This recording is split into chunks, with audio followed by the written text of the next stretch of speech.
Sir, आज मैं इस सदन में ये मांग रखता हूं कि जैसे इंडियन वोटर के पास राइट टू इलेक्ट है, वैसे ही राइट टू रिकॉल भी होना चाहिए। अगर देश का मतदाता अपने नेताओं को हायर कर सकता है तो वो नेताओं को फायर करने की शक्ति भी उसे मिलनी चाहिए। Sir, right to recall is a mechanism that empowers the voters to de elect a neta representative before the tenure ends if he fails to discharge his or her duty. Sir, हम MP MLA चुनते हैं, उसके बाद अगर वो काम ना करे, अपने वादे भूल जाए, जनता से दूर हो जाए, तो 5 साल तक इंतजार करने के अलावा जनता के पास कोई ताकत नहीं है। कोई इंटरिम प्रोविजन नहीं, कोई अकाउंटेबिलिटी नहीं, कोई परफॉर्मेंस रिव्यू नहीं, कोई करेक्टिव ऑप्शन नहीं। चुनाव से पहले नेता जनता के पीछे और चुनाव के बाद जनता नेता के पीछे। और सर, 5 साल is too long a period in this day and age. अगर एक गलत फैसला गलत नेता को चुनने का लिया तो लाखों लोगों का भविष्य अंधकार में जाता है और पूरा क्षेत्र पीछे जाता है। Sir, we can trust our voters to elect. हमें अपने मतदाता पे विश्वास करना चाहिए कि वो अपनी गलती बदल भी सके राइट टू रिकॉल की ताकत से। Sir, let me clarify that right to recall is not a weapon against politicians. It is an insurance policy for democracy.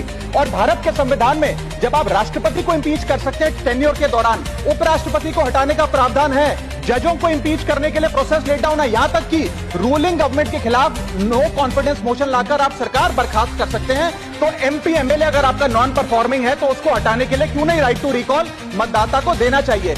दुनिया की 24 से ज्यादा डेमोक्रेसीज में राइट टू रिकॉल का मैकेनिज्म लागू है, जिसमें यूएस, कनाडा, स्विट्जरलैंड जैसे देश है। मैं आपको उदाहरण देता हूं सर, कैलिफोर्निया में एक गवर्नर क्रिस डेविस नाम के नेता 2002 में चुने गए। उनके कार्यकाल में मैसिव पावर कट हुए, एनर्जी क्राइसिस हुआ, बजट की मिसमैनेजमेंट और गन शूटिंग की वारदातें हुई।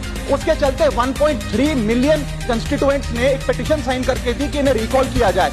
वहां के चुनाव आयोग ने रिकॉल वोट कराया 7 अक्टूबर 2003 को और 55% मतदाताओं ने वोट किया कि इस नेता को बर्खास्त किया जाए। ग्रेट डेविस को हटाया गया और आर्नल्ड श्वार्ज़नेगर को वहां पे गवर्नर बनाया गया। सर, मैं बता दूं कि हिंदुस्तान में भी इसका प्रेसिडेंट है। कर्नाटक, मध्य प्रदेश, महाराष्ट्र और राजस्थान में रिकॉल मैकेनिज्म ग्राम पंचायत के स्तर पे लागू है और ग्राम सभा के लोग मतदाता वोट करके उन्हें वापस बुला सकते हैं। सर, लेकिन इसका मिसयूज ना हो, इसलिए हमें सेफगार्ड भी बनाने पड़ेंगे। एक थ्रेशोल्ड रखना चाहिए कि 35 से 40% मतदाता अगर साइन कर दे तभी राइट टू रिकॉल वोट करवाया जाए।